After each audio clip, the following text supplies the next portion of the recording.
The dream remains alive for the Houston Cougars. A furious comeback to knock off Duke and advance to the national championship game. Here is Zion Chris, big hole, open sesame. Zion Chris, wow, the 72-yard house call.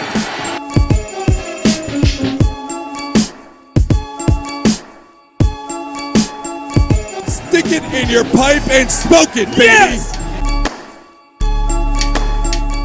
Welcome to the Scott Holm Podcast. New year, same us, but we got a little something different today. If you were paying attention last week, Bobby and I teased this one with the new year, with a season to look forward to talk about, with a season just in the past, talk about with Cougar football, and then finishing up in the last week or so.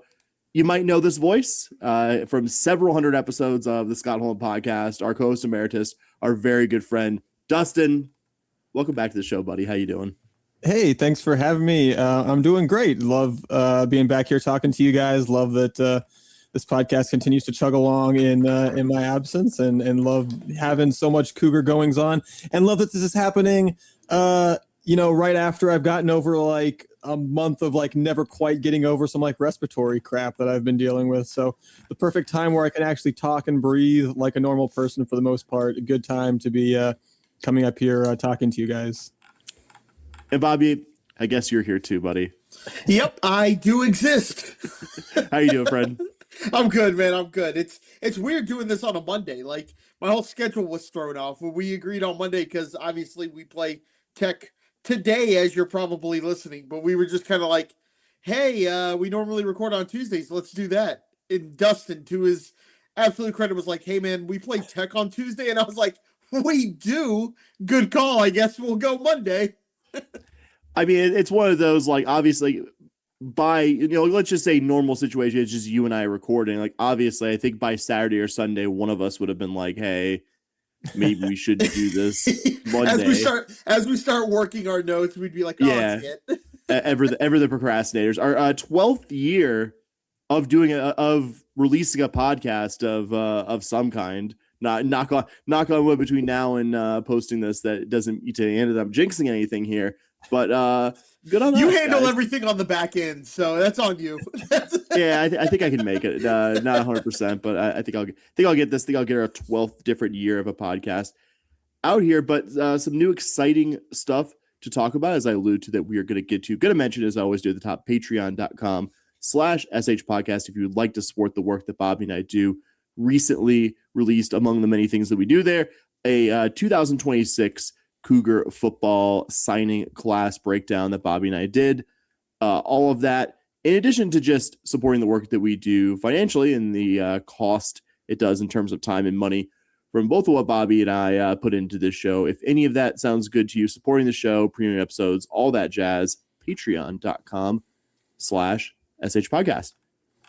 So we're going to lead off tonight with the Cougar men's basketball program that just played their Big 12 opener on the road and ultimately a happy final, a game that really played out like the stressful kind of banana peel game that we expected it to be a couple months ago when you and I, Bobby, did our season look ahead. Not to pat ourselves on the back too much, but we both picked this game as kind of one of those, not one of the very toughest, but one that maybe could fly below the radar that concerns us there. But because we have our good friend and guest here, because we have a different voice than the two that you regularly hear on the show now, Dustin, what were your big takeaways, things that you're taking out of, things that you remember from Saturday's, at times, heart and mouth win over the Cincinnati Bearcats?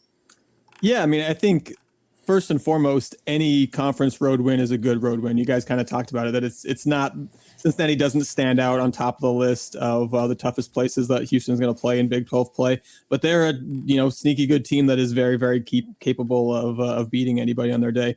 So I mean, any conference road win's a good one. That's doubly true when Emmanuel Sharp has his worst offensive game of the year, doesn't score until the absolute closing seconds. Although Kelvin, I know, was quick to point out post game that his defense, especially in the second half on Day Thomas, was crucial in that victory despite the off day offensively. But But I don't know, it was as much as this season has been a lot of like taking a big lead early and then not always holding on to it. Having the slow first half and then playing better after the intermission, I guess, was kind of a nice change. But I think my biggest takeaway is just seeing Milos Uzan hit some outside shots. Just him not being able to hit threes early in the season after being over, better than 40% 3-point shooter last year has just been so bizarre. It seemed like, okay, he was, it took him a while to get going last year, but maybe that's just him getting used to the system. And this year, it's at some points in non-conference play, you've been going like, okay, well, hopefully that's just his deal, is that he's a slow starter in non-conference play and then comes around. And his 3-point shooting after being ice cold outside in that game against Cincinnati, in that second half, really just got Houston that win in a lot of ways, and that was really big for him. Seeing him was 4 of 7 on threes when the rest of the team was 4 of 18. So hard to overstate how good Milos was offensively in this one in the second half, and what a big win that was, because with some of the tough games Houston's got coming up, like we said, you don't want to open conference play with an L to a Cincinnati team that, like I said, tough, but not one of the best teams. Yeah, you can't say that this game was pretty by any means, but to your point, Dustin, I have it written here. A conference road win is a conference road win, and I will take them, especially in this conference. Like, that's a much different conversation that you're having when you played in the American, right? You're like, a 1-point win versus, I was going to say UCF, but UCF was like decent. I'm trying to think of like somebody who wasn't like USF. East Carolina. Yeah. Like a 1-point win versus East Carolina. The one Pirate fan who listens to this is like, the hell did we do, man? Catch the strays out of nowhere. Here I am just enjoying life, but no. But this game is what we thought it would be, a defensive battle between two teams that are top 10 in defensive efficiency on KenPom. It was a tough road game in a tough atmosphere. Sam, you had mentioned in the preview of this game that even though school wasn't in session, the students were probably still going to show up.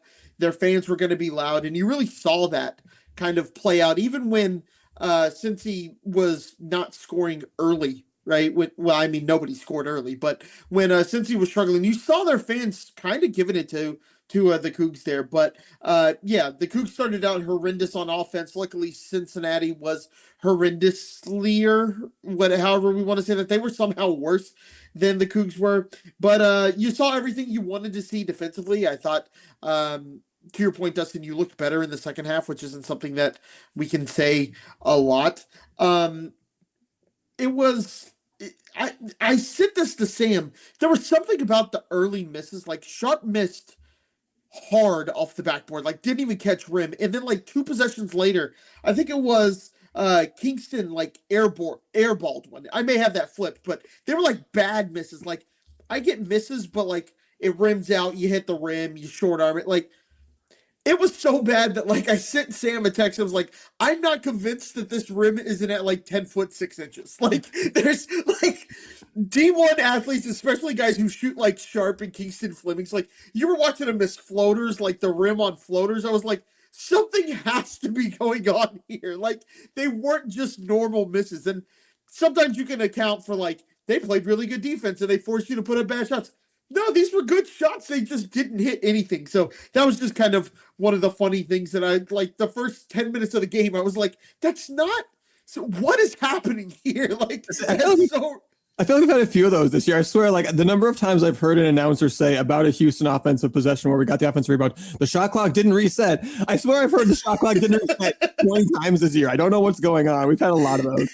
But yeah, and this game, they say that basketball's a game of runs. I don't think there's been a game that I've watched in a very long time that was more an example of that. It was Houston went on a 7-0 run. Cincy is on an 8-point run, an 8-0 run, or you'd go on a run, Cincy would go on a run. You'd cut it to 2, Cincy gets it back up to 6, and like it 6 and 2 are different, but like it's still only 2 possessions. But it just felt like you could never really get close enough until those final 4 minutes. I mean, you look in the final, I want to say like 8 minutes of the game, it was 51 all. Each team kind of trades 4-point leads. Cincy goes up 4, Cougs go up 4. It gets to 60-60.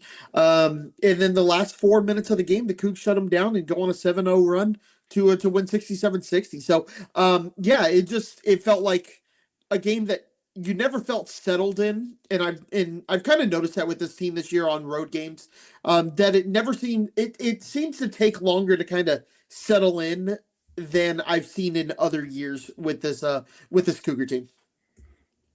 And happy with the road win, would echo everything that you all have said before me here. 67-60 does flatter the Cougs a little bit. Like you just said, Bobby, it was a 60-60 game with a few minutes left, and credit to the Cougars. Good defense throughout, certainly great defense in the final few minutes, and finally strung enough baskets together to get the win and get out of Dodge.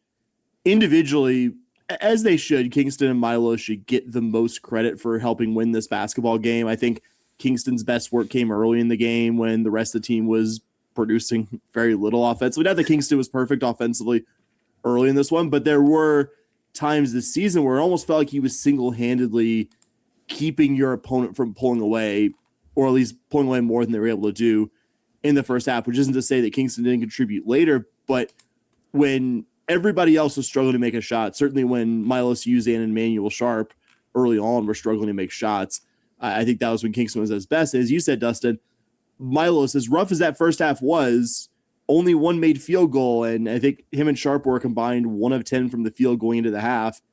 Not overstating it to say that was one of the best halves that any player has had on this team this season. This is high praise, and I think the opponent in the case I'm about to use as an example here was a little better, but it reminded me of his second half at Tucson last year against Arizona, where he was just really, really carrying you offensively, not just the three-pointer, that was obviously a very big part of what he did against Cincy, but also the floater periodically as well. I mean, I think just it's a confidence thing, man, just seeing shots go in for Milos, and I think that can only be positive. And I don't want to hand wave away or say everything's entirely fixed with his shot, but you do now have 2 of the team's most recent 3 games, Arkansas and now Cincy, 2 very good defensive opponents where Milos Uzan was a strong positive for you in this game, which I think is a nice trend line.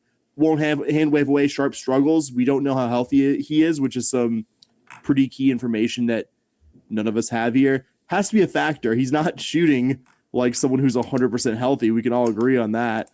How far from 100%? It's a tough question to answer. And with 2 in-state rivals coming up on this week's Big 12 schedule, not the most ideal spot to sit him for a couple games, get him healthy. Like these are 2 pretty big games you have coming up. Some things I wanted to bring up if you guys didn't. Kalifa Sakho, first game back, I thought he gave you some really valuable minutes in the first half when Tugler and Snack were dealing with foul trouble. Had a breakaway drive and dunk to the basket that will, without a doubt, be on his season Sizzle reel. I think I went back to the commercial and I rewound that, and I was just like, wait a minute. Like, did I get Chase McCarty and Kalifa Sakho somehow confused? Like, I did not think he had it in him, which is pretty cool. And not a new development that he's given you some valuable bench minutes this season as your starting big men have had their foul trouble. I think if you're able to get those valuable minutes, the defense and the shot blocking that he's flashed, in addition to periodic, not common, I'm realistic here, but we'll say periodic, low volume, but high efficiency, big man scoring like he kind of did for Sam Houston last year. If you can get that from him periodically, I think the rest of Big 12 play is going to go so much better for it. And I did think your big men, included in there, Sakho with your starters, Tugler and Sinak, had a really challenging matchup, really big Cincy front court of Baba Miller and Mustafa Cham.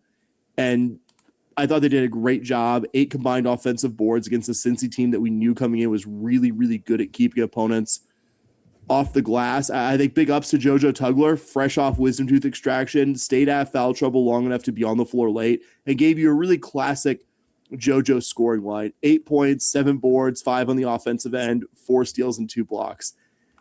The only other thought I have that hasn't already been at least somewhat covered by y'all, I'm not leaving this game with any defensive concerns. I don't think anyone here is as well. Like you said, Bobby, really a game where the points got scored in stretches. Day Thomas, I think, had like on his own an 8-0 run or something like that late in the first half. But Cincy got their points kind of in the way I expected to coming into this game, largely from those two starting big men, maybe in burst other places, but ultimately not consistent enough to get the win. Yeah, something you said. I'm glad you mentioned Sakho, because I think if he is not back this game, I don't think Houston wins this game. I think the minutes they gave you in the first half were probably key to keeping you within striking distance there. And yeah, I just wanted to circle back on Kingston Flemings. You kind of alluded to it. Wasn't his most efficient shooting night, but keep in mind this is his first true road game in college, right? His first true road game. 6 assists, 5 steals, 1 turnover from a freshman guard in his first ever true college road game. Pretty ridiculous. And the fact that it's kind of like we're throwing it in as a footnote at the end is just how used to Kingston Flemings being insanely good at basketball we've gotten so quickly when he was theoretically the third highest rated recruit in this recruiting class for the Cougars. Yeah, guy is playing pretty well, I would say. Yeah. It probably be the only season. You got to say this with the collection of the three of us here. Probably the only season we're going to be getting to talk about Kingston Flemings as a Houston Cougar, and yeah, I'm okay. I'm okay with that, given what he has done to reach that status. Yeah, I was watching the Cincinnati game with my lovely wife, and they had the thing about, it looks like he's going to set the U of H school single season record for steals per game. And she's like, and only in his first season. I'm like, yeah, in his only season. Yeah, in his season. Correct, but also his last one. Do we have any other thoughts from the Big 12 opener, gentlemen? No, man. So up next, the Cougars will be back in action tomorrow night as we record, but probably tonight or later as you are listening at the Fertitta Center against the Texas Tech Red Raiders. Given, I think, the proximity time-wise to that game happening, we won't spend an inordinate amount of time on a game that might be done by the time you're listening to this podcast, but big opponent. I mean, obviously last year's two Tech and U of H head-to-heads produced very memorable games, Tech giving the Cougars their only home loss of the season, the OT win where JT Toppin was ejected a little bit questionably, I'll admit, early on, but U of H going back and returning the favor in Lubbock later that season with its own dramatic win in front of a big road crowd there. I don't know whether this year's Red Raider team has shown clear signs of improvement off of last year when they lost to the ultimate champions Florida in the Elite Eight, but at the very least, I would say they're a very good team that'll be around one of the better ones in the Big 12 standings when it's all said and done this year at no small expense. They got JT Toppin back to delay his pro career one more season and come back to Lubbock. Point guard Christian Anderson had a monster offseason playing internationally for Germany, is top 50 nationally in assist rate while shooting well over 40% from deep.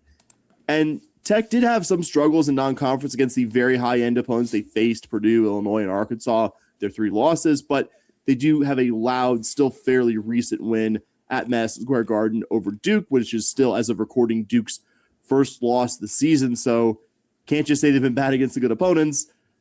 Obviously, best opponent to come to the Fertitta Center this season. Bobby, kick us off. What have you gotten to learn about the Red Raiders? Yeah, man, this game is actually going to be a ton of fun, in my opinion. One, it's just fun to kind of play these guys because I don't really like them very much. But against Cincy, we were going to see 2 really good elite defenses and some pretty good offense, right, from U of H in terms of efficiency ratings and things like that. That game was, like we said, who can squeeze kind of the most out of their offense and who can find the bucket a few more times and really break through those defenses. Man, this game's going to be different. You're playing a top 15 offense in Tech and putting them against the top 10 defense with our Cougs. So you're going to see a fun battle on that end of the court, and this feels to me like a real styles make fights kind of game where you're going to have a lot of fun on one end watching an elite defense take on a really good offense, and on the other side, can Tech hold the Cougs enough? Can the Cougs take that lid off the basket that seems to plague them to start games? So one of the big things that I noticed was that Tech doesn't really turn the ball over very much, and the Cougs are top 5 in creating turnovers. Tech shoots the 3 well. The Cougs are really good at preventing the 3-pointer. So you know you're gonna see that, like I said, styles make fights. Everything Tech is good at, it really seems that U of H is good at on the defensive side. Tech's really good at offense. The matchup is U of H is really good at defense. Tech shoots the three well. The Cougs are good at defending the three. Like everything that the Cougs do well, Tech does well the opposite side on offense. So, the other thing that might scare me in this game is offensive rebounds. They aren't what I would call elite. Like Tech isn't what I would call elite on the boards, but they are pretty solid. And the Cougs have been kind of bad at keeping teams off the glass this year. Back in my day, I don't know about you guys, but back in the day, like, I don't know if you guys know this, but Coach Sampson actually used to put like a lid. They called it a bubble on top of the basket. And First so like time the hearing of Cougs, it. and so the Cougs were like really good at getting rebounds because they would practice with that bubble. You would think they would have mentioned it on a broadcast or two, but I guess not. And so like the ball would just bounce crazy, and the Cougs were really good at rebounding. This year it kind of caught my attention that they're giving up a lot, that the Cougs are giving up a lot more offensive rebounds than I kind of thought when I initially thought that, but then I went back over the last 2-3 years and we're kind of where we've been the last couple of years. But Tech is decent at getting offensive rebounds. That could be a problem when a team is good offensively and you're good defensively. Giving them extra shots doesn't always bode well. Yeah, really interesting matchup and a really interesting Tech team that I remember in the offseason looking at them and going, man, they've got three players that I think they've got three players as talented as anybody's got in the country, with JT Toppin, the Wazoo transfer, Lawan Watts, and then Christian Anderson moving over from the wing to the point guard this year. And I think he's done that pretty seamlessly and has done a real good job. And I remember looking at the rest of the roster and going, yeah, I don't know about the depth on the rest of this team though. But those three guys have led the team. For a while, it was looking like it was not really enough. I mean, you mentioned lost by 30 points to Purdue, a Purdue team that turned around a couple games there, got absolutely stomped by Iowa State.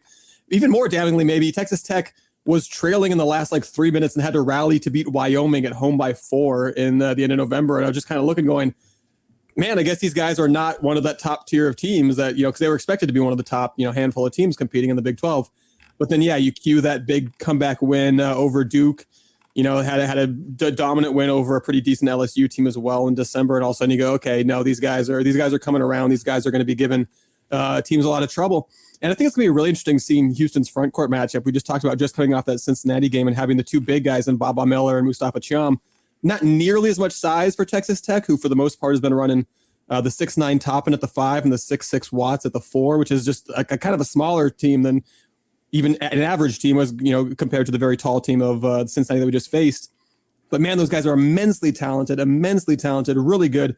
Both of them draw over 5 fouls per 40 minutes per Ken Palm. They are going to put a huge amount of stress on what I think is Houston's biggest weakness, which is their post defense of JoJo Tugler is not on the court for a long period of time, and he's in foul trouble. I think, JoJo Tugler is a difference maker. He's been doing better, hasn't fouled out since December, has, I think, only one of his last 5 games even got to 4 fouls. But this is going to be, even without the tons of size, it's going to be a big test. Now, that smaller size, I think, makes it easier for you to match up with Ramon Walker or Chase McCarty at the 4 against Watts there. But man, those guys are good. They're going to, they're not going to be afraid of contact. They're going to go right at JoJo. They're going to go right at whoever U of H has out there. And they're going to pass out of those doubles better than a lot of, I think, the big men that we've faced on most of the teams this year. So definitely going to give you a lot of trouble on that offensive end. And should be a real fun game. Should be a crazy atmosphere. These two fan bases don't care for each other too much, and it's always a bit rowdy when they face off, whether it's at whatever their supermarket arena is or the Fertitta. Great, love that at the end. I was just going to add, the last time this team faced an opponent who was really good at not turning the ball over, Arkansas. You might remember it later on last month, and the Cougars, when we left that game, clearly did the better job of the two teams. Whereas, you wondered, okay, is Arkansas going to take care of the ball better than the Cougs take it away? Clearly on that day, the Cougs did a better job taking it away. Curious to see. I think, not exaggerating to say, that could make or break this game. Like, that could be the hinge point whether the Cougs win this way, because I think this should be a pretty close one.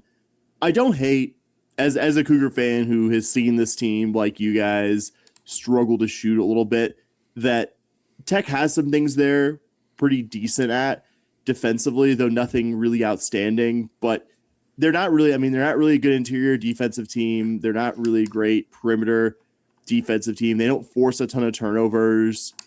Like I think you said, Bobby, pretty good at getting offensive rebounds, but not amazing okay, but not amazing at keeping opponents off the glass. That would seem to bode well for the Cougars. And I would say the other thing, because Tech's obviously a much more skilled team offensively, very good at taking care of the ball, very good at shooting the perimeter and putting it in the basket. But I think one of those things that has quite often been a bugaboo just over the years for the Cougs, just very consistently, you're playing a physical defensive style under Kelvin Sampson. Tech just does not get a lot of their points at the foul line, in addition to not being very good at putting those in the first place. They're 271st in free throw rate nationally, and even worse, 316th in the percentage of their point distribution coming from the charity stripe. So not to say that that's a guarantee that JoJo or any other guys on the Cougs are going to stay out of foul trouble. Like, chances are it'll happen for at least one guy, but it always makes me feel a little bit better, especially in a matchup against a very good opponent like this one, when I see their free throw rate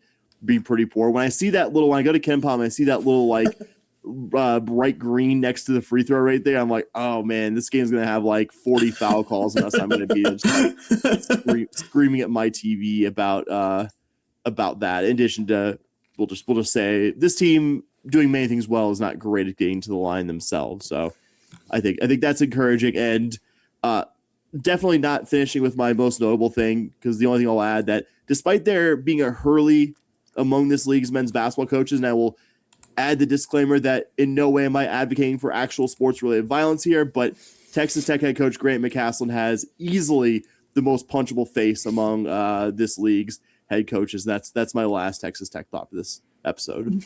My last thought to throw in real quick that I forgot to mention earlier was Luke Bamboye, who's the transfer they got from VCU, a big man, just elite shot blocker, who has missed the first 3 games of the season and has now missed the last 3 games with an injury. Looks like from what I've seen, he is still out. So he is someone who I think is really key for them, because when Toppin goes to the bench, he still gives them that elite defense in the middle. So he's an available man when Toppin does go to the bench, which isn't very often. He plays a lot of minutes, but when he does go to the bench, Houston needs to absolutely just try to pound it inside to the best they can. Because if with Bamboye is not out there, that really means that there's a pretty huge drop off when Toppin does sit down.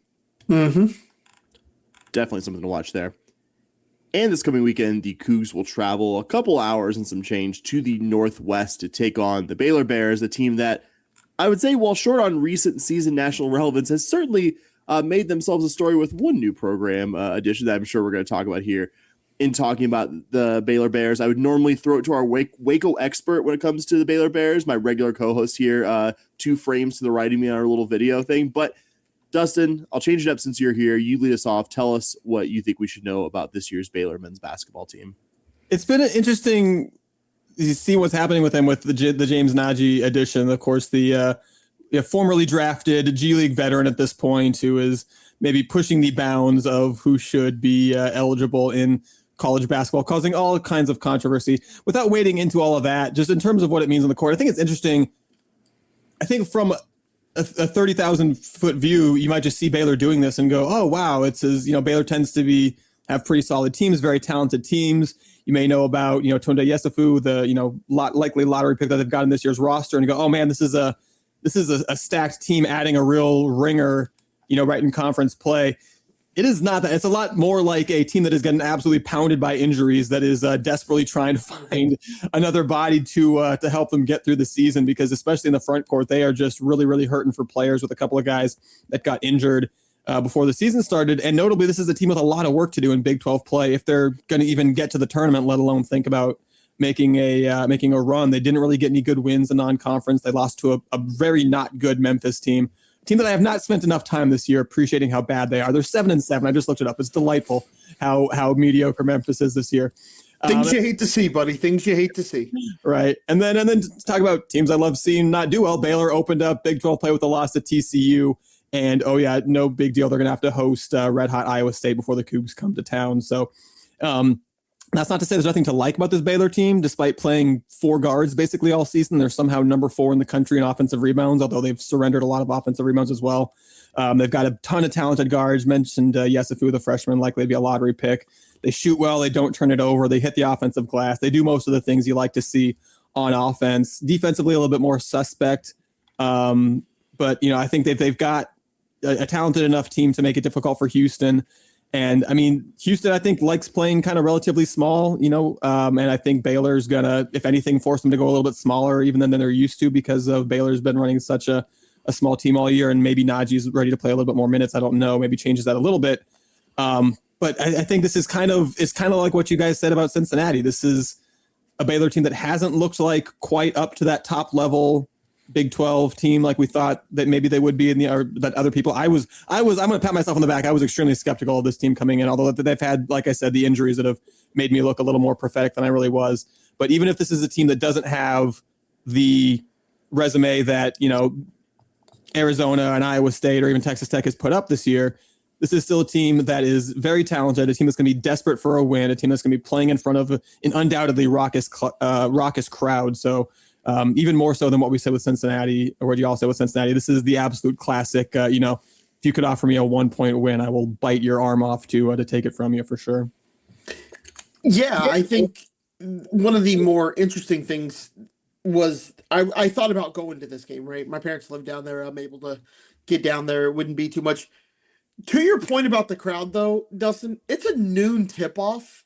And so, Baylor doesn't have that typical, oh, everyone gets boozed up and lubed up, ready to go. But I think it's going to do something having it that early. I think if this was a 7 o'clock game where people can hype themselves up to it, Baylor does a really good job of getting kids and younger folks to the game. I think if you get them hyped up all day until 7 o'clock, you can just unleash them, right? I don't know if you guys went to games when you were kids, but if it was a late kickoff or first pitch or something, all day you just sat there just jacked. You were just I can't wait to go, right? Baylor does a really good job of that. So I do wonder how the noon tip-off is going to be. You mentioned a lot of it, Dustin. They do a really good job offensively. Defensively is where you will see, how do I say this, some problems.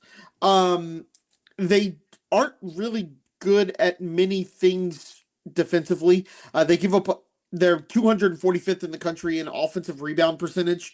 Again, I'll refer back to the bubble. The Cougs, while it doesn't feel like they've been as elite as they have been on the offensive boards, they're still top 30 in the country. I think that's going to be a huge opportunity for the Cougs there if they can crash the boards against this Baylor team. Like you said, it's probably due to playing basically 4 guards the entire time.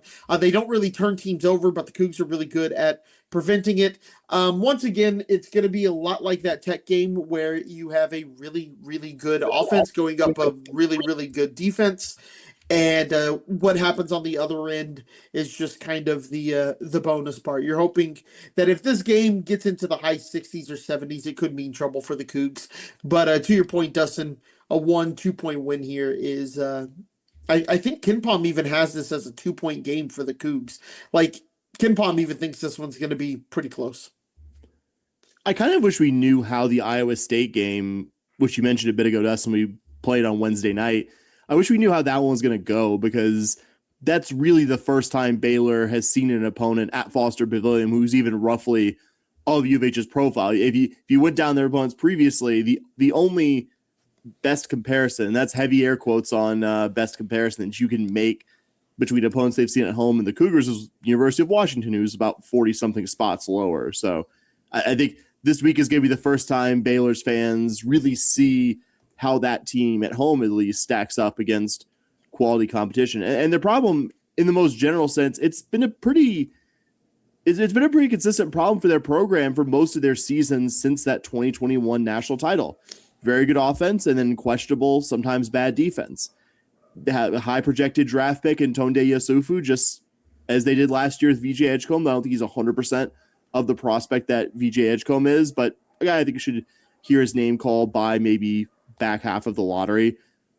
I do think that one thing that does give me pause about them, even as iffy as their overall defensive profile is they've been pretty good defending on the interior for a team that runs 4 guards out there, especially, which has been, I would say, U of H's better, more efficient area scoring the ball, though you've been roughly profiling the same there across the season. But if you can get Uzan, Flemings, or Sharp going from deep against their pretty poor perimeter defense, that might be enough to get the road win, even if you don't shoot a great percentage inside.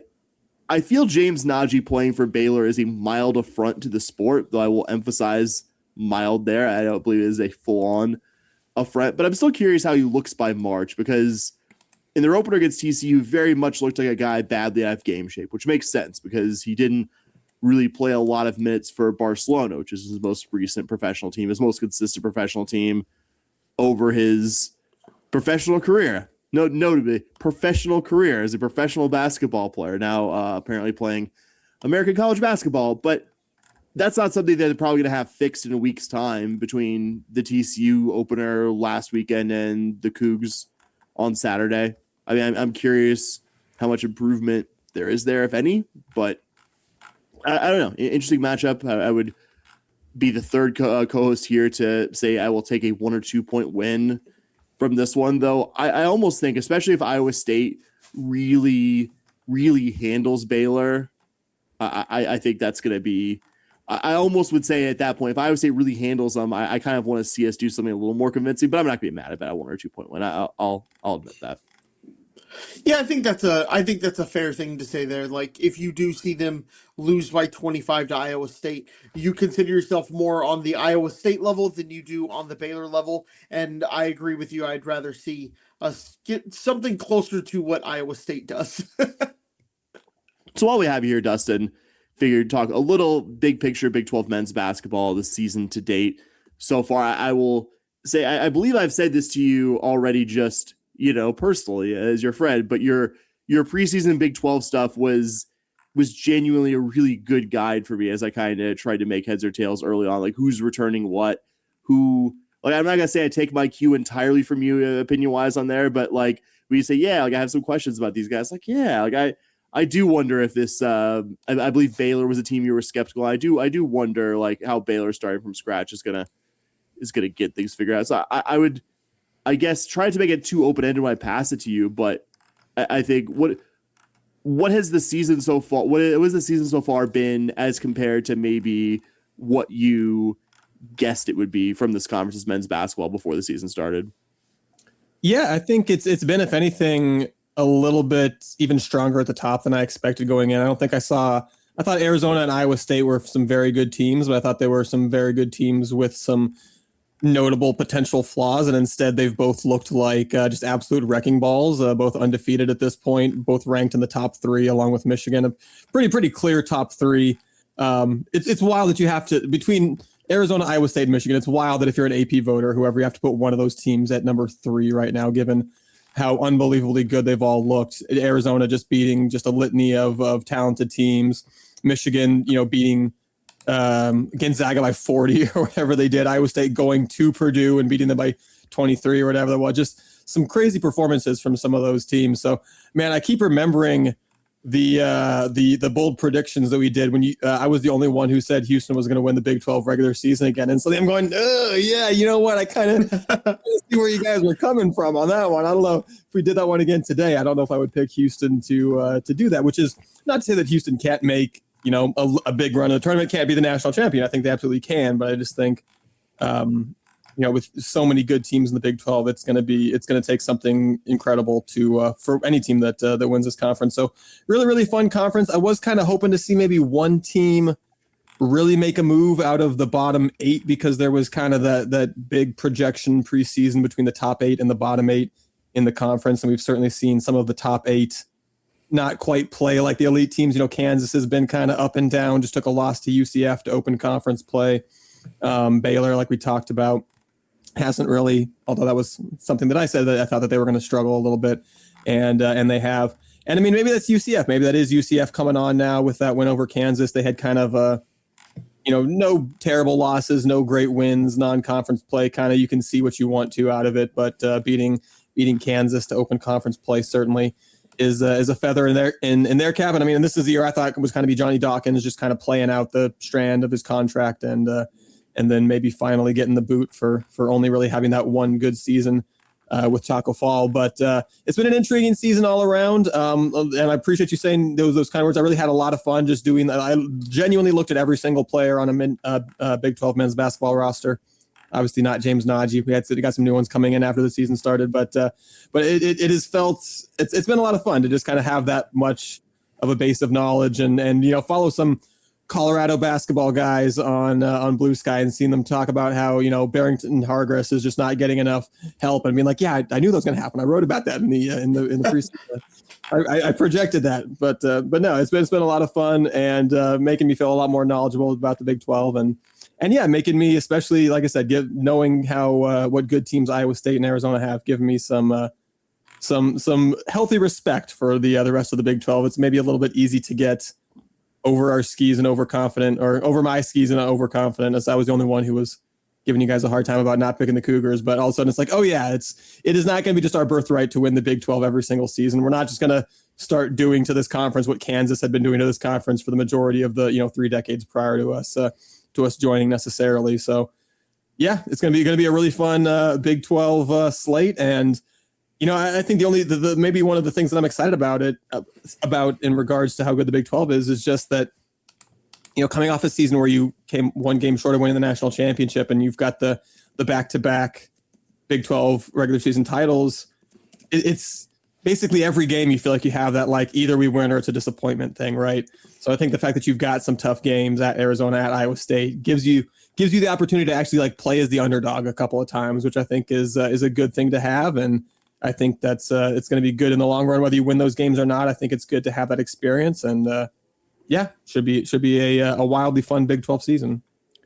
Yeah, no knock on the previous 2 Big 12 men's basketball seasons. Generally, very good teams. Still, I think at worst the second best conference in the country, either of those last 2 seasons. But I would say the league is a different level than even the last 2 seasons for the Cougars. And it's exciting, like you said. Like it is kind of what we expected this league to be when we got here. Obviously, winning is very fun. I don't think any of us were just like, I wish the Big 12 was a little bit better. I wish we weren't winning this league and it was actually a little bit better instead. Like, no, a fucking course not. But like it is going to be, I think SEC people will say what they want to say. I really think, honestly, the only thing keeping this from being the best conference in the country metric wise, and I can't believe this is a team that's coming up on any bit, is Utah. It's literally just Utah being absolutely terrible that's keeping you from. I'm not saying Colorado and Arizona State are especially great, but they're both like well inside the top 100 in KenPom right now. West Virginia, Oklahoma State, Cincy, all those teams. Colorado, even though probably not trending in the best direction, like probably not the greatest, but it's Utah right now that's keeping you metric wise from being behind or being ahead of the SEC as the true number 1 in the country. And yeah, I share your excitement in seeing what this all comes to. Yeah, one of the things that was most exciting about switching conferences and coming to the Big 12 was obviously the money, things like that. But it was looking at this conference basketball wise and getting excited about how every game you played was going to be tough and fun to watch, and you were going to have exciting games. And man, it's weird seeing your team. You've been used the last couple of years to being 1, 2, 3. Now you're 11 and you're 4th in your conference, and you're going like, what the world is happening here? Like I mentioned East Carolina, the American earlier, and like every game you'd click on KenPom and it would just be like 200-point wins every game. Every game you turn on the TV and be like, dear God, don't lose this game. We're going to be a national news story if we lose this game. Yes, people will talk if we lose this game. Please, for the love of all that is holy, just win and by 15. Like, you were battling to get a decent seed in the NCAA tournament, and now you're like, oh, we can finish 3rd in our conference, and like, oh, we're probably going to be a 1 or 2 seed, like, without even thinking about it.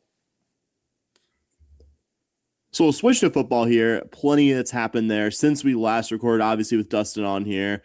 Going to kick some topics around as well. Since we last recorded, specifically, the most active period of the football transfer portal has begun, though players have been announcing since like late November and December. And as we record this, U of H, like every school out there, has more outgoing players in the portal than projected incoming players.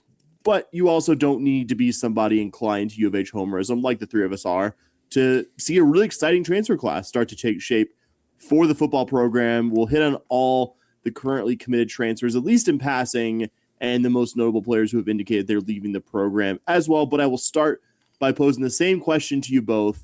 Who is the player out of this initial group of 5 transfers, as we are recording here on Monday night, that you are most confident will be a key contributor in 2026? Bobby, I'm putting you in the hot seat first. Tell me who your key contributor for next year is. Yeah, key contributor next year. I have Drew Terrell, offensive tackle, all conference in the MAC, playing for Miami.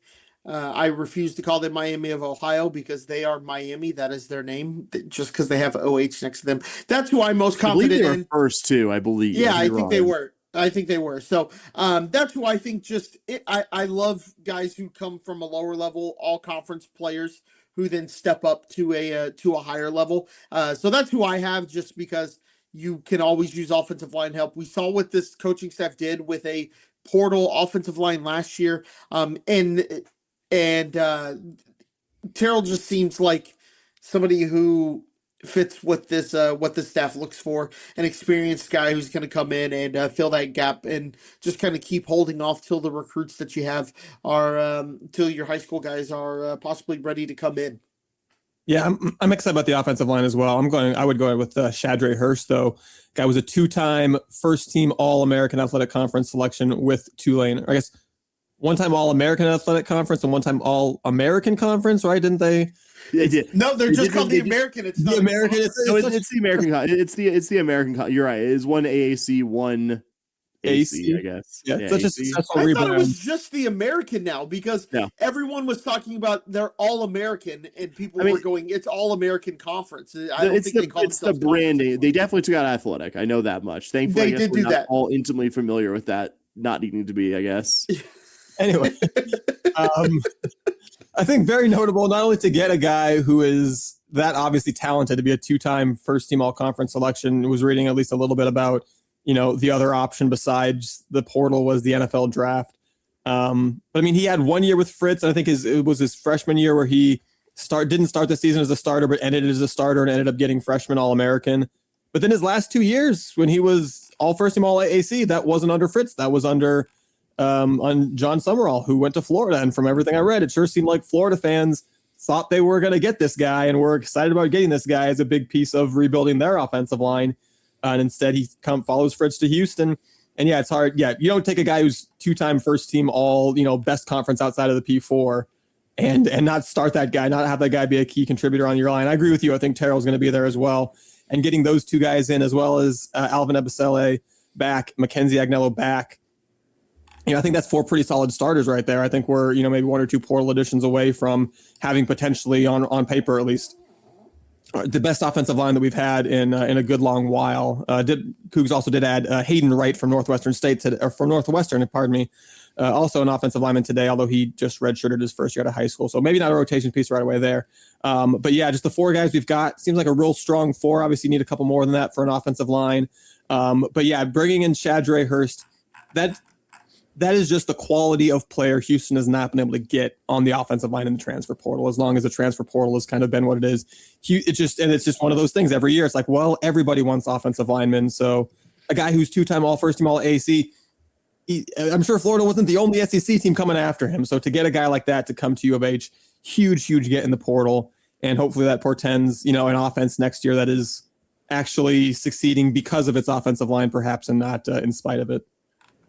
I like that we landed on 3 different players organically. My pick here is not that I'm not very excited about Shadre Hurst and Drew Terrell, but my pick here is Jalen Mayo, the cornerback from SFA, following the staff's newest on-field addition, Marcus Trice from Nacogdoches to Houston. He comes in a position of need because you're graduating Latrell McCutcheon Sr. and Zelmar Vetter, and was part of a very, very good SFA defense this season, led both his team and the entire Southland Conference in interceptions and passes defended while earning first-team all Southland honors, in addition to some publications, All-American lists as well. But what excites me the most about Mayo is he's already done in his career one sizable jump in competition. He played his first 3 college seasons at D2 Virginia Union back in his home state, alma mater, by the way, of Ben Wallace. Shout out Ben Wallace. One of the best D2 HBCUs, and was on a D2 playoff team his last season there, where he had 3 picks, 52 tackles, and this jumped out to me, 3 blocked kicks that last season at D2.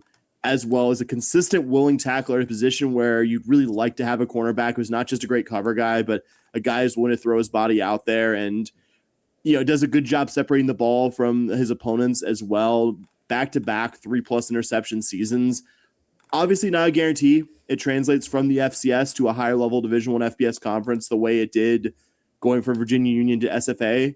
But I would rather, this is not a knock on the two guys we just mentioned. I would say more as a hypothetical. I'd rather have someone like Mayo, who was a standout at multiple lower levels, than say a former high profile recruit who just couldn't get on the field at insert name of big profile school here. So that's my pick for Mayo, though. I think there are a number of right answers to the question that I posed here to the group. I was going to say, I can't believe we all three named a guy and none of us named a Makai Hughes, for crying out loud. Yeah. Yeah. Running back. I honestly assumed that one of you all would. Running back struggled to get playing time at Oregon this year, ended up redshirting and playing just 4 games. But yeah, the previous 2 seasons, his freshman and sophomore year at Tulane, over 3,000 yards of total offense in his freshman and sophomore seasons combined, 24 total touchdowns as an underclassman for the Green Wave there. And like I said, took a retro this year, so he's got 2 years of eligibility left. Obviously, I think a different type of running back than Dean Connors, but I think definitely going to take a lot of Dean Connors carries from this past season going forward. Legitimately one of the big portal prizes that everybody was trying to get. And you don't go to Oregon if you were bad at the G5 level. They can get pretty much anybody they want, and they wanted him. And it's, you're hoping that something happened that we don't know about that caused him to not play much at Oregon. Why couldn't he find the field was, kind of what was going on there. But yeah, super excited to get him in here as well. I would just say he was behind a bunch of just superstar recruits. Like, Oregon is a really, really good football team. As much as I have, I'd say, high hopes for what the University of Houston can be in the 2026 season, we're not going to have Oregon level athletes on this team. Like, there is just an entirely different kettle of fish. I think it was like multiple freshmen in their class, I think, got ahead of him in the pecking order, and you kind of realize that. And I don't think that's necessarily a knock on him, because the way Oregon recruits, like, those 2 guys could be future, like, first couple rounds draft picks here in a couple of years' time. Like, it just, I think I sent it to you, Bobby. He was on a top 10 list of like most notable transfers that committed over the weekend as well. Which I haven't really seen a lot of those graphics with like a University of Houston player on it, which I thought was pretty cool. Over 2,700 yards his 2 seasons at Tulane and 22 touchdowns. Like, and again, it wasn't entirely like he succeeded the first year of John Summerall being there, a new offense. So yes, he's getting reunited with Willie Fritz and Slade Nagel, and I think that'll be a positive. But a guy who succeeded under multiple different coaches here, as much as the Oregon season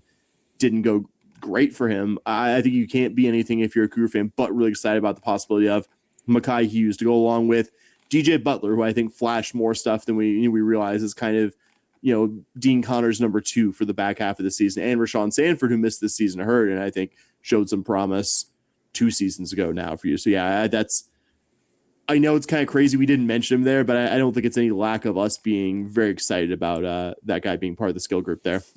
Yeah, absolutely. So we'll get to the outgoing transfers so far, and obviously plenty of time for that to change. It's been mostly, though not entirely, players who didn't see the field a ton or had lower snap counts. I would say the most notable players leaving are Demetrius Hunter, who started most of the last 2 seasons as your center. We talked about him on here previously. Corey Platt, who had 39 total tackles this year after missing nearly all of the previous 2 seasons. We also had Zion Chris Gramillion, an unsurprising departure after spending all of the season as a QB2 behind Connor Wigman. I don't know if it's official yet, but I saw at least one report that he's going to be returning to his hometown Baton Rouge and playing for Southern, and first-year head coach Marshall Falk in his final college season, which I think would be exciting to watch there. You also had Austin Carlisle, the quarterback recruit in the 25 class, who the staff did take an extended look at while preserving his red shirt. He also entered the portal. David Ndukwe, who played a decent amount of snaps 2 seasons ago now, and played a little bit this year before a season-ending injury in week 3. He entered the portal. I think, guys, that's most of the notables. Anyone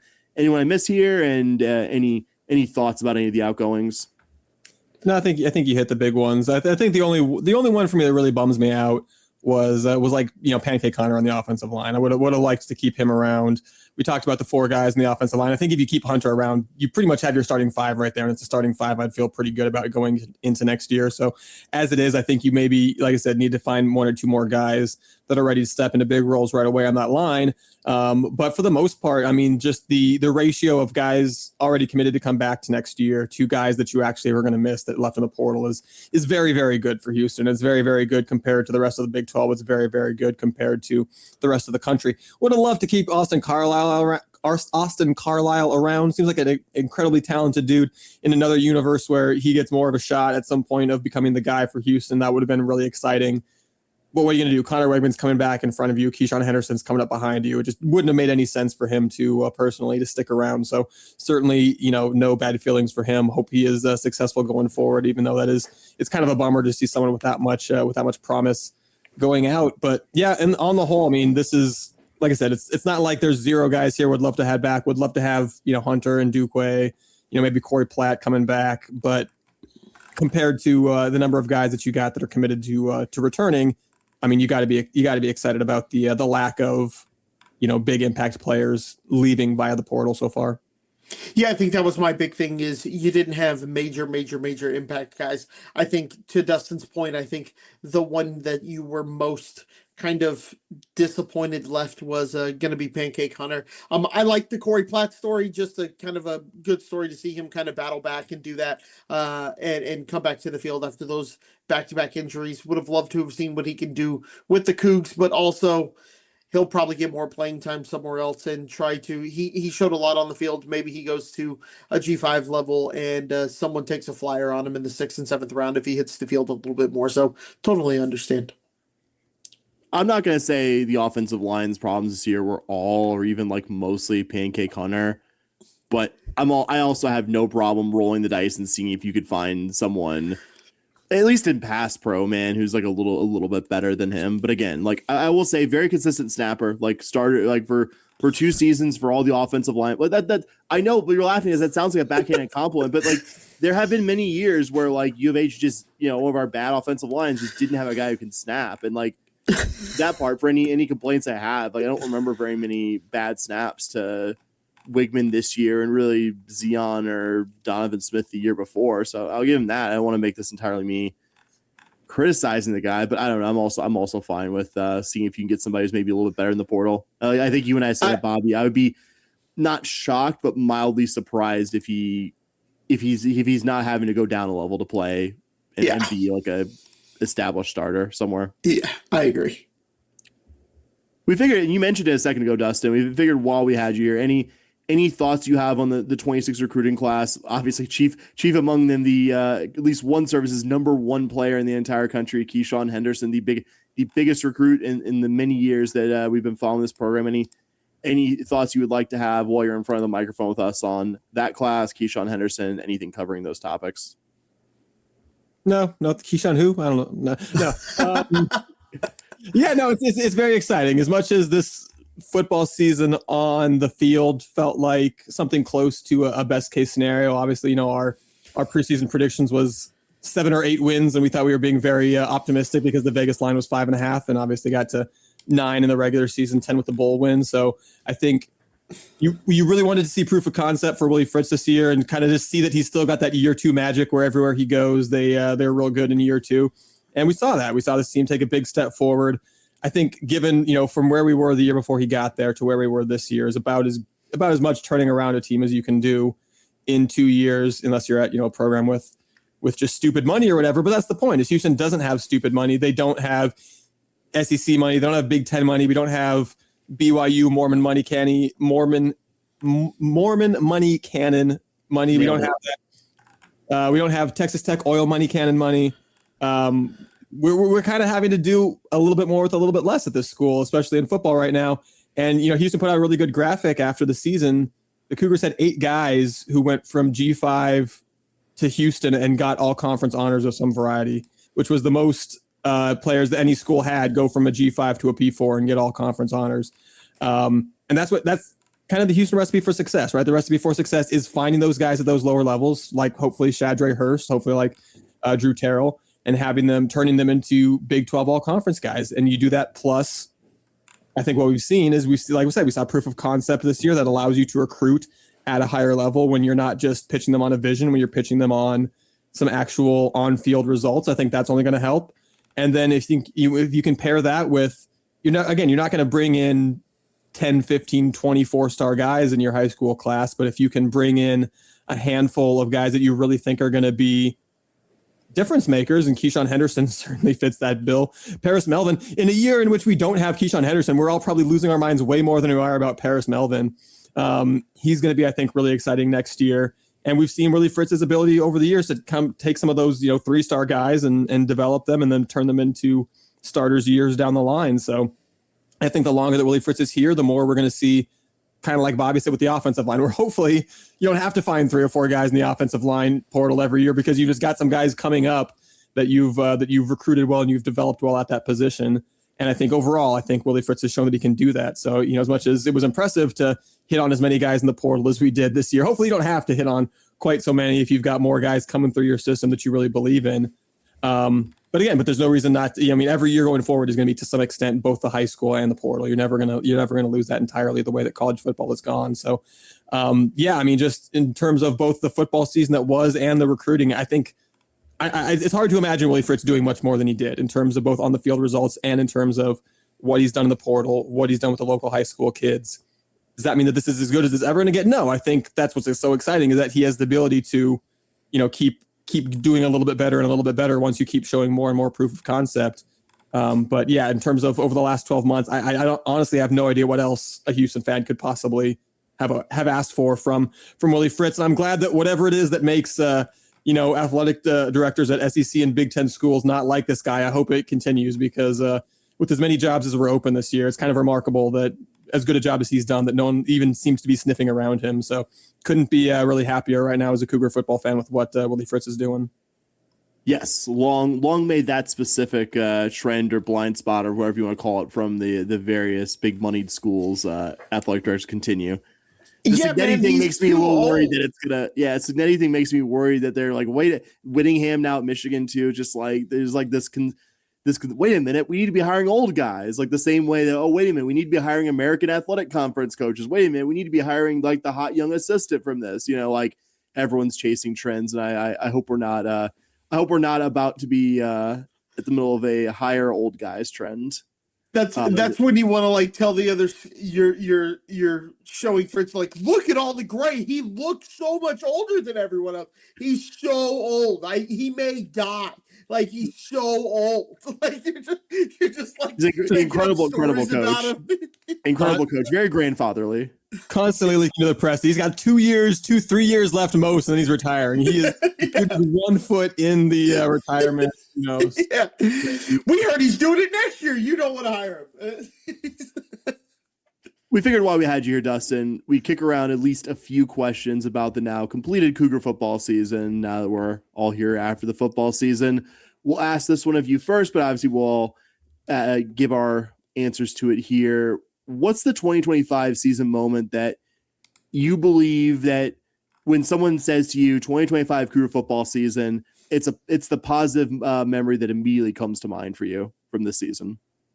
Oh, the positive memory that comes to mind. Well, this is a little bit of an easy one for me because the positive memory was watching the ending of the Arizona State win on a phone with you guys and some other friends at my wedding. That one kind of made a little bit tough to beat in terms of the overall season, and that's no disrespect to any of the other games that Houston played, but hard to beat. Getting that win, which prior to that point, I think we've only had the one loss to Tech, but had beaten a bunch of kind of middling to not so great teams, and Arizona State was, I think, a genuinely good team that we went on the road and beat. So that was both really impressive as a win for the program, a real statement of intent, and also didn't get to watch a lot of the game because I was busy getting married and whatnot, but got to catch the end of it on the phone with you guys, friend of the podcast Bill, extended friend of the podcast Sean.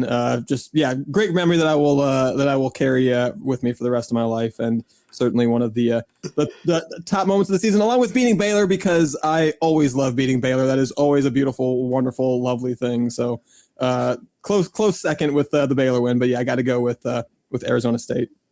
One of my favorite moments from that was just like coming up with a way to communicate with you what the score was at the time. With all of us, we were like 7 good guys with the thumb up, like we were holding up 7, and I remember Arizona State scored, and we were like field goal. It was 3 thumbs down, and you were like, "Oh man!" Like I just remember trying to figure something out to you. What we would do, and then the dance floor opened up. We got through speeches and everything, and it was like, all right, fine, we can watch now. We can all watch. Yeah. To your point, that was a great memory. My moment this year that I remember that really made me just kind of get out of my seat was the Dean Connors one-handed catch against Oklahoma State. Like, what a catch! And you heard the sideline going crazy because it got quiet. There wasn't a lot of people in Stillwater, and it got very quiet when he makes that catch. And I went back and I rewatched it today because I was like racking my brain trying to remember who he caught that against. Like I couldn't remember, and because I was like, oh, it's the Dean Connors catch for me. And I was like, so I typed in like Dean Connors one-handed catch, and it was against Oklahoma State. I was like, oh yeah, that's right. And you watch the replay, and the angle that they have is at the Oklahoma State sideline, and you know it's a good play when the other team goes hand on head, like, oh my God, did he just catch that ball? And that's what you saw along their sideline. So that was a really good moment for me in regards to the season. Yeah, I'll just say mine with the caveat also that getting to it's crazy because it was the game we watched the least of for obviously very, very, very good reasons. We were helping our friend get married here and having a good time. As much as we did watch a decent amount of that, I would say probably Bobby, we watched less than 20% of that, actually, because also yes, it's not pleasant to watch a game on a phone. I'll do it for 5 or 10 minutes at a time, but that's the most I could tolerate before I'm just I'm staring at this tiny screen. I can do it on a laptop size screen. I can do it on a computer monitor type size screen. That's about it. And just obviously the general, just being social and enjoying something that doesn't involve the University of Houston sports teams, which you do admittedly from time to time find a way to do in our lives.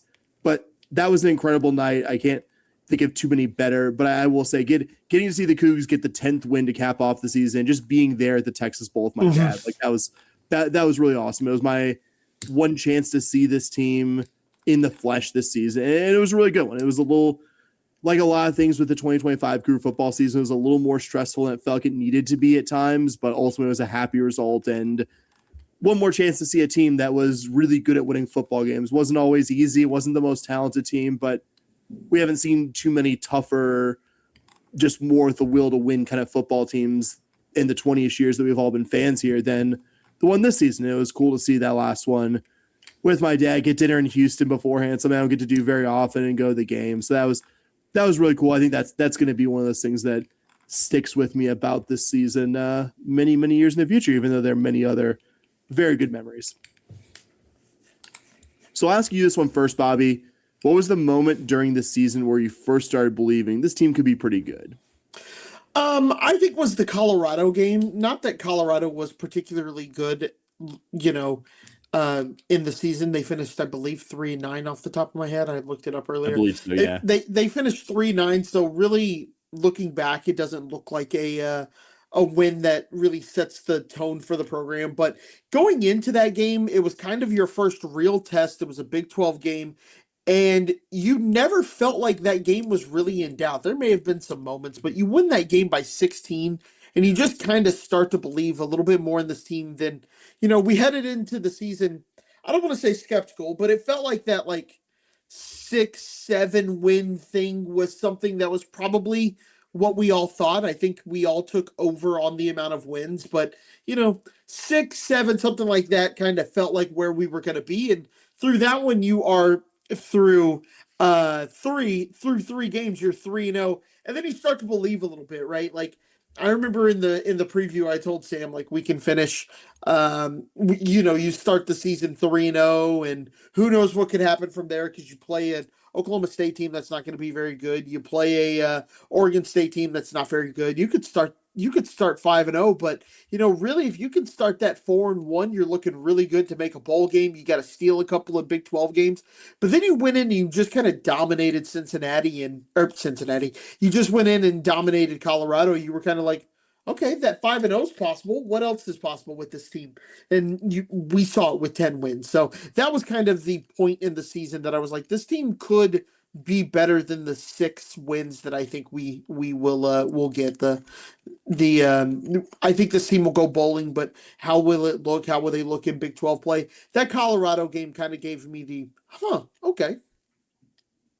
Yeah, I don't think I fully really believe this team was going to be genuinely good until kind of like I said, the Arizona State game, just because up until that point we had beaten the teams I kind of thought we were going to beat. And like I said, I thought I was being very optimistic going into the season, but I kind of had my season breakdown and I kind of looked at it and go, we really should start 5-0 or, probably win most of these games, at least 4-1. We had some kind of scary ones like the Oregon State game that we had way more trouble than we probably should have beating a team that was not very good this year. And then, you play your one game against Tech, the one team you knew was actually good. And they were on a very clear, different level than you were even in your own building. And another team that Houston just never seems to be able to beat. So, I mean, at that point I was kind of like, okay, this team kind of is who I think they are, or who I thought they were. They were. And you let them off the hook. And we let them off the way. No, we are. They didn't let us off the. I don't know. No. But that was kind of the turning point, because it's like, okay, well, we can beat the bad teams. We're not going to beat the Texas Techs of the world. What about the next tier down? The good team, but not quite at that level, and that's Arizona State. And going to beat them in their own building, I think was huge. And that was a statement that, hey, this team we're not just going to beat up on the bottom feeders and then collapse over the second half of the season. Once we face kind of the good teams on our schedule, we are actually going to go put up a fight in most of these games and have an actually solid 10-win season. So I think that Arizona State game, really, as much as I had other things on my mind and I wasn't necessarily focusing on how Houston's season was progressing on that particular day, nonetheless, looking back was kind of like, oh yeah, that was the moment you go, okay, no, this team is actually legit. So going a little bit unconventional with my pick here, I picked the Oklahoma State game and the way the team responded after getting drilled by Texas Tech. Not the simple fact that you beat Oklahoma State. Always knew that was going to be a win against that opponent. One of the worst Big 12 teams ever. Certainly the worst Big 12 team that we saw this season, even with a couple of other good candidates on the schedule, I would say at the very least in Colorado and maybe UCF as well. But the way this team responded was notable. You didn't see, because Tech kicked your butt. I would say the defensive effort was better than the offensive effort, but even that, like, Tech still had, I want to say, like over 500 yards against you in that one. So, and just the fact that Wigman comes back out and you're wondering, like, is this going to be like what happened with Connor Wigman? 2 of the last 3 seasons he was at Texas Tech. He has to leave a game hurt. He hits that key injury, just doesn't look the same, and a promising season gets kind of derailed. And notably, went out against Oklahoma State, slung the ball around. Granted, slung the ball around against a very bad defense here, but that the Cougs responded the way they did and didn't look worse for the wear after, I think, what was undeniably a butt kicking by Texas Tech. I think it didn't tell me on that afternoon that, for sure, we're going to win 10 games here and be in Big 12 contention here in a month's and some change time going to the TCU game, even if it was, we'll say, very outside contention for the Big 12 championship there. I think that, I think that was a moment for me where I was like, okay, like this team isn't going to completely, obviously you were going to win Oklahoma State regardless, but let's say you had to kind of, fight through that. Because there were some teams, I think it was Baylor, was it, Bobby, that Baylor the week after they fired Gundy kind of struggled a bit with Oklahoma State before putting them away. Like there were some teams this year. I would say anyone truly struggled with Oak State, but some teams played around with their food a bit more than the Cougs did. And so I appreciate that in real time. And it was good to see Wigman not look worse for the wear after a terrible performance that he left injured early on. And so that was my kind of unconventional pick there. So for the last question here, overlooked MVP, obviously the only guys, excluding Connor Wigman, excluding Amari Thomas, probably Dean Connors and Carlos Allen as well. Dustin, who is your overlooked MVP of this 2025 Cougar football season? My overlooked MVP is Jalen Garner on the defense, because Allen Guys like that got I think a lot of the defensive credit, and for good reason. Sione Fotu had it, especially the second half of the season, was making a big impact on some of the defensive backs. Rick Brown, Will James, some of those guys were getting a lot of credit, McCutcheon. But, Jalen Garner, for someone who basically only really played special teams prior to this season, I feel like every time you would look up, he was actually making a play. He was having a better game than you thought he did. Ended up tying Carlos Allen for the team lead in tackles with 75. Had 3.5 TFLs, eight quarterback hurries, couple of pass breakups, couple of forced fumbles. Just lots of plays all over. And, you need those guys. You need those linebackers who are just kind of steady and, who just kind of consistently make plays, just kind of consistently do what you need them to. And, that was a big part of it, as much as we talked about all the transfers coming in, making that defense kind of remarkably not really lose a step, where we thought with all the guys we were graduating with a new defensive coordinator, we thought the defense might really struggle. I think Jalen Garner was really a big part of why, him stepping up into a bigger role and doing it very admirably, I think is a big part of why Houston's defense continued to be very solid this year. Yeah, my choice was somebody you mentioned was Rook Brown. He, especially in the second half of the season, guy was flying around everywhere, forced, interceptions, forcing fumbles. Just seemed like he was all over the field. Maybe he had a little bit more. Maybe I thought a little bit more of him because every time he made a play, I may or may not have gotten a text from a co-host of this saying repping the 254. So maybe it seemed like he was a little bit more active than he actually was. But every time he made a play, it was hashtag repping 254 on my phone. I could expect it if he made a big tackle or something like that. So Rook Brown will have a soft spot in my heart. And maybe he was a little bit more propped up by a co-host than his actual production, but kind of looking back through, he was like fourth on the team in sacks. That's pretty good from a DB. Had lots of tackles for losses. So I thought he's kind of a guy who you wouldn't necessarily say. My first thought was, you didn't hear Carlos Allen called out a lot because he's a defensive tackle. So like maybe I could get away with that, but I was like, don't be an idiot.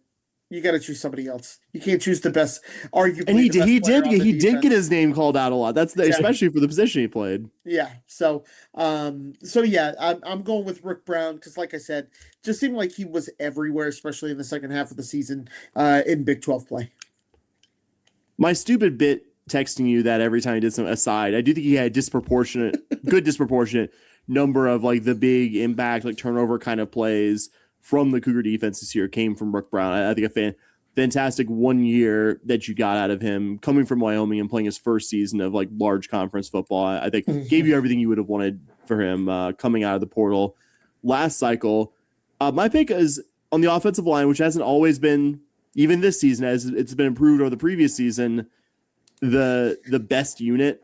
I picked Matthew Wyckoff on the offensive line, consistently graded as your best guy there because, again, like we've said on the show before, like obviously wasn't even probably a top half Big 12 offensive line, though it got better later on in the season. It did, I think you said it earlier, Dustin, sometimes did feel like you were doing in spite of the offensive line. I did feel like it became less over the remainder of the season and simply improving from where you were in 2024, which was the 16th best out of 16 by a wide margin, to we'll say somewhere around 11th or 12th best in the conference, maybe even 13th or 14th is all said and done. That improvement was probably the biggest reason why you went from being this just unusably bad offense, the worst in the 21st century of Cougar football.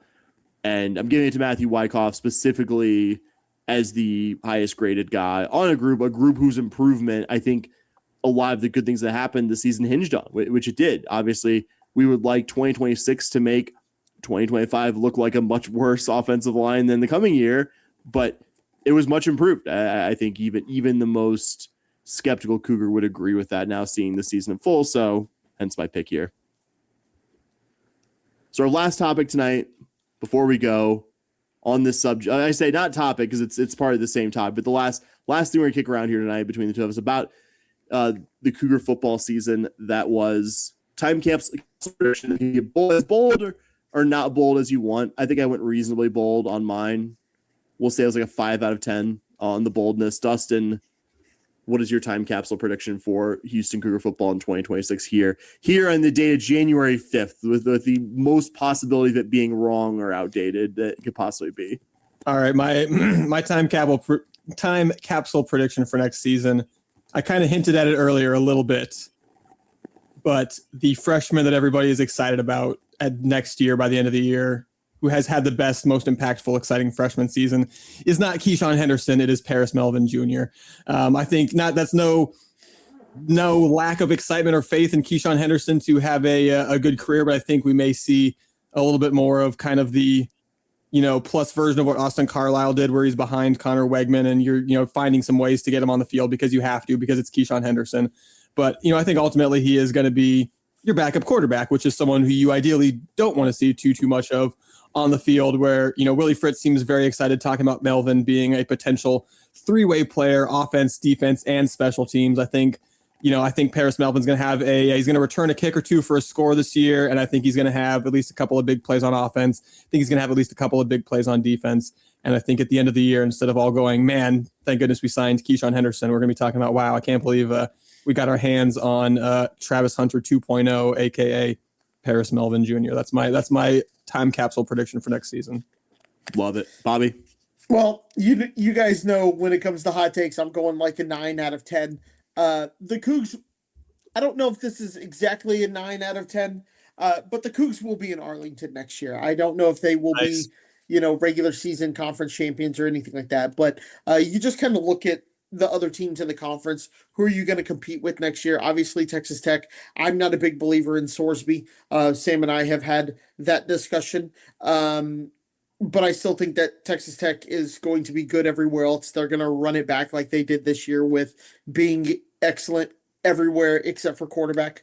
And I'm probably wrong on Sorsby, but I don't see it at Cincy.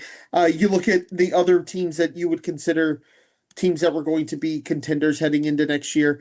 Iowa State always. Sorry, Dustin, they're losing everybody. You look at TCU, you were thinking maybe Josh Hoover can lead them somewhere. They can take a step forward. Nope, gone. Like, I don't know. Baylor, I think they're playing under a coach who's playing his final season. You think Utah lost their coach. Maybe you see the coach in waiting work there.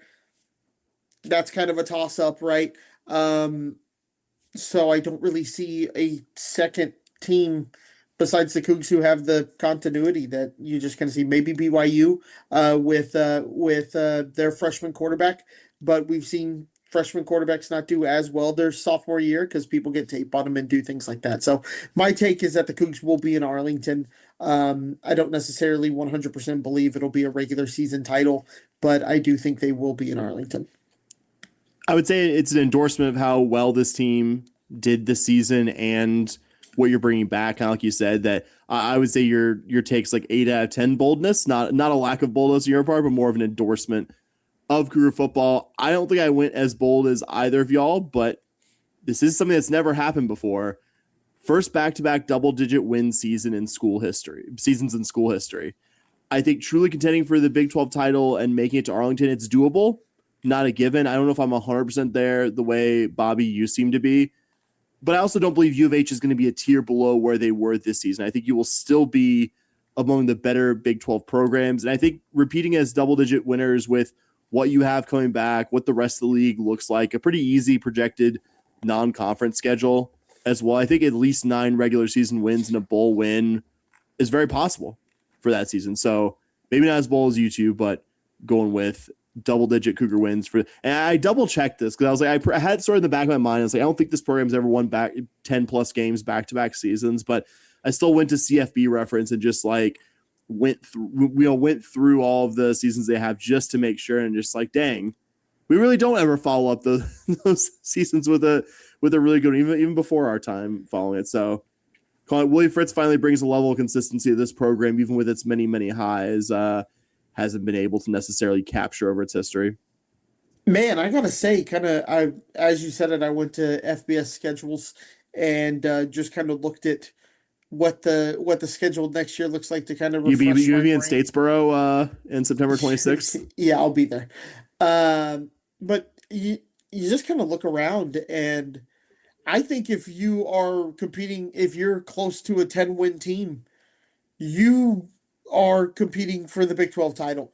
Just kind of in my opinion. I think if you're going to go 10-2, maybe 9-3, you're at least scaring some teams in. You may finish a game out from Arlington, but and you look at even the conference schedule: Colorado, Baylor, Oak State.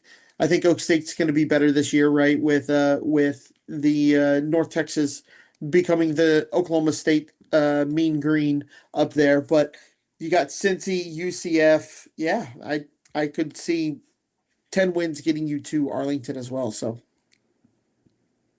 Bobby, all we got tonight. Take us home, pal. well, that is it for this week. This is really weird doing it in front of Dustin, who's always done these. It feels weird. It feels like Pressure, buddy. No pressure. It's like the Godfather's watching me. I'm I don't know what to say. No, so that is it for this week of the Scott Holman podcast. We want to thank you guys so much for listening. I normally say if you are trying to reach out to us on social media, you can find us on Twitter at SH Podcast. That's podcast PAWDCAST. You can find us on Blue Sky at podcast.bsky.social. And I always say here, if you shut down social media for the year, congratulations. But maybe you're keeping it going, or maybe you decided to do that again this year. Or you just heard me mention it every week and we're like, you know what, I'm going to try that. If you want to give us feedback there, you can email us shpodcast@gmail.com. And if you want to throw some money at us, we will certainly take it. For $5 a month, you can get some really, really cool premium content that we are coming out with. Sam's doing a really good job with a lot of basketball content. Sam's done some writing, and I can imagine with golf and tennis, you're going to see some really cool coverage of that as well. $5 a month. If you want to do $1 million a month, we will take that as well. We'll probably name this after you if you really want to. I will come back to the podcast full time if I give us $1 million. Yeah. So if you want to do $1 million a month, we'll figure it out. But in all seriousness, we want to thank you guys so much for listening. We hope you guys had a good holiday season. Happy New Year, all of that. And as always, go Cougs. Go Cougs. All right. Go Cougs. Let's go.